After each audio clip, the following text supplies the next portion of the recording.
This is Charlie Parsons for Boxing Social. I'm delighted to be joined here with Mr. Stefy Ball. Stefy, mate, you know what I'm going to say. I've got to pan straight to it. Is this like a shadow project or like sort of... It's some kind of project, isn't it? I'm still paying for it on catalogue, actually, so it's going to... Klarna the fuck out of it. Job's fucked, fucking jacket. How's things, mate? Good? Yeah, good, yeah. Nice to get here over Christmas and some Christmas boxing, so it's good end to year. I'm just going to move this down slightly because it's sort of at Eddie Hearn height, and then we can properly get the badge in. There we are. Look, you're here today, Maxi Hughes, who we've just missed. He's gone to do the school run. Job's properly fucked. Teri's here, having a conversation with Eddie about what sort of 2023 can entail. Yeah. Teri's going to be out early in the new year, so have a little, see what ideas we got next, what's happening, what's on the table, and then obviously, you know, touching in with Maxi. He's desperate for a big fight, so seeing where we're at. Obviously, with Teri, we saw last time, got that amazing fight with Hannah Rankin and then put in a performance that sort of made it look a bit effortless, really. Yeah. Since then, we've seen the conversations back and forth. Tasha Jonas has said that she doesn't want to give that undisputed fight. There wasn't the opportunity for it then, but Eddie's hit back and said, well, I gave you the Katie Taylor fight, so I can't understand it. On your side of things, we know now that there's been an increased offer. Do we have hope still for this sort of undisputed fight? I mean, what, like, can you... It is the fight, isn't it? Whether it's at 154, 147, 140, whatever weight category, it is the fight.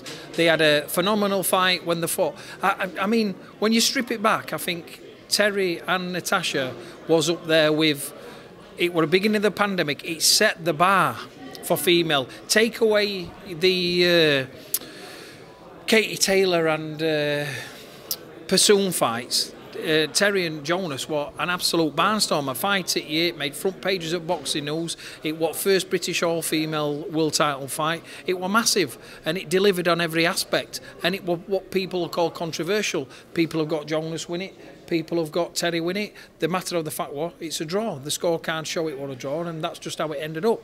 It is the fight. It's got everything. It's got back and forth. It's got history, and the first fight was a great fight. And if they fight again, that'll be a great fight. But you can't tell me, or anybody can't tell me, that there's a bigger fight for Natasha than Teri. And it's undisputed as well. Like. Crazy.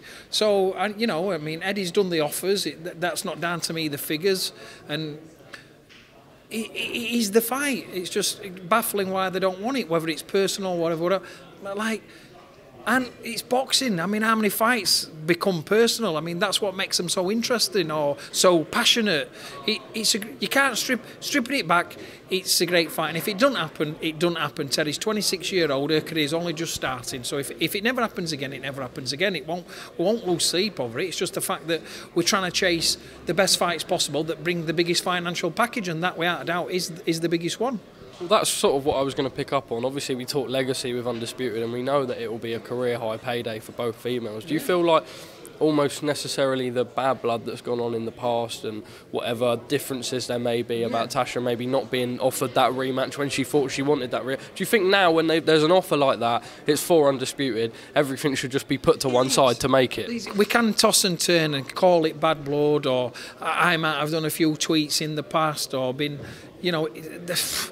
Let's just forget about it. Whatever it is, this is what's built the fight into a big fight. But if they're taking things personal, there's nothing you can do. I think, you know, Joe's great at what he does. He's a great coach, and there's nothing but respect for him. And the fact is, it's the biggest fight out there in female boxing in Britain. There ain't a bigger fight, I believe. And like I say, it's just we want the fight, and if they don't want it, then they've got their own reasons, and that's fine. We just crack on. Chantel Cameron down at 140 if it can't be made. You like that fight? They're all good fights. There's the beauty about women's boxing is it's the depth, isn't it? So you can go. I mean, Teri can still make 135. Yeah. She needs notice. So if you're going to have a big fight, you'll be dropping down and everybody wanting the Katie Taylor because Katie Taylor's the money fight. You know, Teri can still make them, and then she's gone up 4 weight divisions and being at 154 until the depth is wider. then this is how female boxing is going to be. It's you got McCaskill still at 147, yeah, and do you know what I mean? So it's not like that you're not calling any of them out, and you've got all these girls now coming through. They're all going to be ended up fighting each other, and it's hopefully they all get paid the best monies and what they deserve. But it's exciting. But like over the next, like Teri's 26.